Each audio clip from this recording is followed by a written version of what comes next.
আসসালামু আলাইকুম। আমুদরিয়া নিউজে আপনাদের স্বাগত।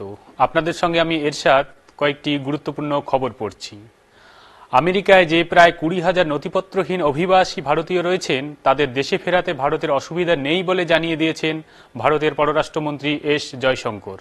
তিনি আমেরিকার পররাষ্ট্রমন্ত্রী মার্কো রুবিওকে তা জানিয়ে দিয়েছেন।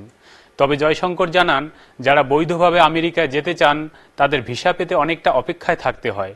বৈধ উপায়ে ভিসা পেতে সাধারণ নাগরিকদের এত সময় লাগলে সম্পর্ক ঠিক থাকে না। এতে ব্যবসা বাণিজ্য ও পর্যটন সহ সবকিছুতেই প্রভাব পড়ে। আসি পরের খবরে। আমেরিকার নিউ ইয়র্কে 14 এপ্রিলকে বাংলা নববর্ষ হিসাবে স্বীকৃতি দেওয়া হয়েছে। সেখানকার রাজধানী আলবেনিতে সরকারি অফিসে এই উৎসব উদযাপিত হবে। সেখানকার বাংলাভাষীদের সংগঠনের পক্ষ থেকে উচ্ছ্বাস প্রকাশ করা হয়েছে। সেখানে বসবাসকারী বাংলাভাষীর সংখ্যা প্রায় কয়েক হাজার। আসি পরবর্তী খবরে।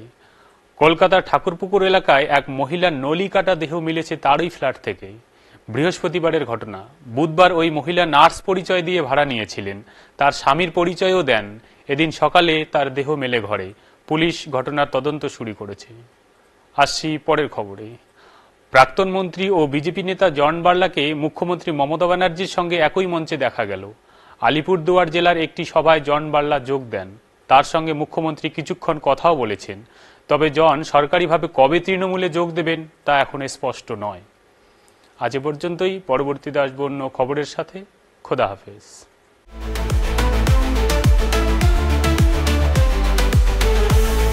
Amudoria News, Voice of the Marginal.